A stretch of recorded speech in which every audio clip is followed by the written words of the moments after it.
Elizabeth I of England and Mary, Queen of Scots, had a turbulent relationship. This exhibition at the British Library puts them together under one spotlight and reveals their true relationship through personal letters to each other. It is a story set among treachery, espionage and international diplomacy. An atmospheric space sets the scene for the telling of the sovereign queen's story. Filled with their handwritten letters, we become immersed in their world. Andrea Clark is the lead curator. So I think it's important to begin by saying that theirs is a dynastic story. They were actually first cousins once removed, both descended from King Henry VII, and it was their shared Tudor heritage which gave both women a really strong claim to the English and Irish thrones. In fact, many Catholics believe that Elizabeth was the illegitimate daughter of the unlawful marriage of Henry VIII and Anne Boleyn, and that Mary, Queen of Scots, should have been the rightful Queen of England. So things really came into focus when Elizabeth I became Queen of England. By this time, Mary, Queen of Scots, was in France, married to the heir to the French throne.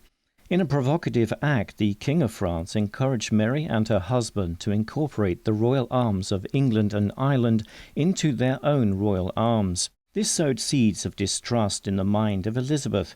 Mary's husband ascended to the French throne in 1559, but died a year later. Mary made plans to return to Scotland and take the throne. She told the English ambassador in France her thoughts on her relationship with Elizabeth. And she says that they have a strong bond because they're both sister queens, but she says, tell her there's more, for we both be of one blood, referring back to their shared Tudor heritage, in one country, in one island. And that became a constant refrain of their early years of Anglo-Scottish diplomacy. And Mary, all she wanted was to reach a pact with Elizabeth, to meet with Elizabeth, and for Elizabeth to recognise her as her legitimate successor. In 1567, Mary was deposed and imprisoned in Loch Leven Castle.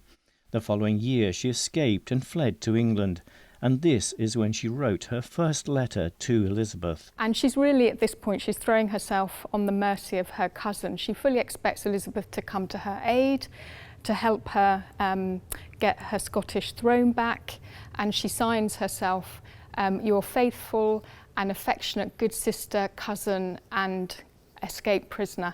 And for me, this is a really emotional letter because she's really expecting her cousin to help her, and she signs herself your escaped prisoner, little suspecting that she's about to be held captive for the next 20 years. Mary became embroiled in plots against Elizabeth. They led to her downfall and execution at Fotheringay Castle in 1587.